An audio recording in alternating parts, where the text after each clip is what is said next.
Rafale യുദ്ധവിമാനങ്ങളും hammer ബോംബുകളും അർദ്ധരാത്രിയിൽ തകർത്താടിയതോടെ പാകിസ്ഥാന്റെ ഭീകരവാദം എന്നേക്കുമായി ഇല്ലാതാകുന്നതിൻ്റെ സൂചനയാണ് ഇന്ത്യൻ സൈന്യം നൽകിയിരിക്കുന്നത്. ഭീകരവാദികളെ മാത്രമല്ല, ഭീകരവാദികൾക്ക് വെള്ളവും വളവും നൽകുന്ന പാകിസ്ഥാനെയും തകർത്ത് തരിപ്പണമാക്കുന്നതാണ് അവസാന മണിക്കൂറുകളിൽ കണ്ട ഇന്ത്യയുടെ ആക്രമണം. പഹൽഗാം ഭീകരാക്രമണത്തിൽ ഇന്ത്യ നടത്തിയ തിരിച്ചടി ബാലാകോട്ടിൽ നടന്ന സർജിക്കൽ സ്ട്രൈക്കിൽ നിന്നും മുന്തിയതാണ്. ലോകം ഗാഢനിദ്രയിലായിരുന്നപ്പോഴാണ് ഇന്ത്യ പാകിസ്ഥാനിലെ ഭീകര കേന്ദ്രങ്ങൾ ലക്ഷ്യമിട്ട് ആക്രമണം നടത്തിയതും 9 എണ്ണം തകർത്തെറിഞ്ഞതും. സമീപ വർഷങ്ങളിൽ ഇന്ത്യ നടത്തിയ ഏറ്റവും വിപുലവും മാരകവുമായ തിരിച്ചടിയാണ് നമ്മൾ കണ്ടത്.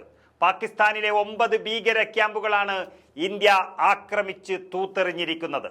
കര, വ്യോമ, നാവിക എന്നിങ്ങനെ 3 സേനകളും കൃത്യമായ മിസൈൽ ആക്രമണങ്ങൾ നടത്തിയപ്പോൾ ഓപ്പറേഷൻ സിന്ദൂർ എന്ന രഹസ്യനാമത്തിൽ നടത്തിയ ഈ ഓപ്പറേഷൻ പാകിസ്ഥാനെ അക്ഷരാർത്ഥത്തിൽ തകർത്ത് കളഞ്ഞിരിക്കുന്നു.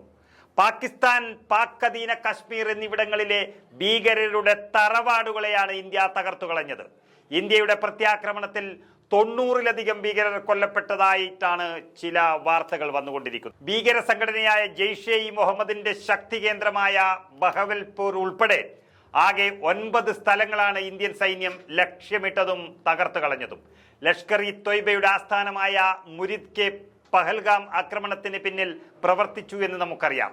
ഈ പ്രദേശം കൂടാതെ ഗുൽപൂർ, ഭീംബർ, ചക്കമ്രു, ബാഗ്, കോട്ട്ലി, സിയാൽകോട്ട്, മുസാഫറാബാദ് എന്നിവിടങ്ങളിലും സേന തകർത്താടുകയാണ്. ഭീകരരുടെ താവളമാക്കി വെച്ചിരിക്കുന്ന പാകിസ്ഥാന്റെ പ്രദേശങ്ങളിൽ വ്യോമാക്രമണത്തിനായി ഉപയോഗിച്ചത് ആഴത്തിലുള്ള ആക്രമണങ്ങൾക്കായി രൂപകൽപ്പന ചെയ്ത സ്കാൾപ്പ് ക്രൂയിസ് മിസൈലുകൾ ഘടിപ്പിച്ച റാഫേൽ യുദ്ധവിമാനങ്ങളും അതുപോലെ തന്നെ വായുവിൽ നിന്ന് ഭൂമിയിലേക്ക് പ്രയോഗക്ഷമമായ കൃത്യതയുള്ള യുദ്ധോപകരണങ്ങളായ ഹാമർ ബോംബുകളുമാണ് എന്നതാണ് പുറത്തു വന്നിരിക്കുന്ന വിവരം. പഹൽഗാം ആക്രമണത്തിന് ശേഷം 2 ആഴ്ചയ്ക്ക് ശേഷമാണ് ഇന്ത്യ പ്രത്യാക്രമണം നടത്തിയിരിക്കുന്നത്. അതും വ്യക്തമായ മുന്നൊരുക്കങ്ങളോടുകൂടി. നമുക്ക് അതിൻ്റെ വീഡിയോ ഒന്ന് കണ്ടു നോക്കാം.